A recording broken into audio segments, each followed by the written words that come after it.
Il m'énerve, il me met en colère, il me fait de la peine, il me fait peur. Les ressentis d'un thérapeute confronté aux paroles et aux émotions d'un patient, c'est évidemment un sujet qui revient très régulièrement au cours des supervisions. Mais je dis les paroles et les émotions, en réalité, tout, absolument tout, nous parle lorsque nous nous trouvons face à un patient. C'est-à-dire le moindre de ses gestes, l'odeur qu'il dégage, la façon dont il est habillé, peigné, maquillé, son regard, ce qu'il fait avec ses mains et avec ses jambes.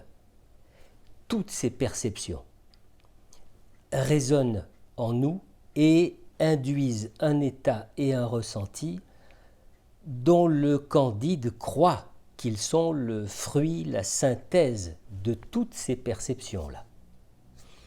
Bien évidemment, c'est faux. C'est faux parce que l'état et le ressenti induit en nous ne sont que le fruit d'un certain nombre d'échos de notre passé à nous, le résultat d'un ensemble d'éléments qui nous appartiennent et qui, sans se nommer forcément, remontent du plus lointain de nous et nous mettent dans un certain état et nous font ressentir telle ou telle émotion. Alors vous comprenez que si nous n'éclairons pas cette part de nous, si nous ne la faisons pas remonter, si nous ne la ramenons pas au présent pour comprendre notre ressenti, alors nous nous égarons, c'est-à-dire que nous risquons de nous comporter d'une façon qui même très très discrètement va biaiser la thérapie ou l'analyse. Parce que de la peine, de la colère, de la peur ou ce que vous voulez comme émotion, bien sûr que nous pouvons parfaitement ressentir tout ça. Mais une partie de notre travail, que ce soit sur le divan d'abord ou que ce soit ensuite en supervision, a tout de même pour but de nous faire nous interroger sur ce qui survient à chaque instant à l'intérieur de nous. Autrement dit, et pour parler peut-être plus clairement, qu'est-ce que je suis en train de faire comme transfert sur ce patient-là? Et en effet, ne pas prendre conscience de ses propres transferts, ne pas comprendre leur mécanique intime, ça nous conduit à avancer d'une part en aveugle et d'autre part en influenceur, voilà, pour reprendre le vocabulaire à la mode. Or, ni l'aveuglement ni l'influence ne sont au menu de nos professions.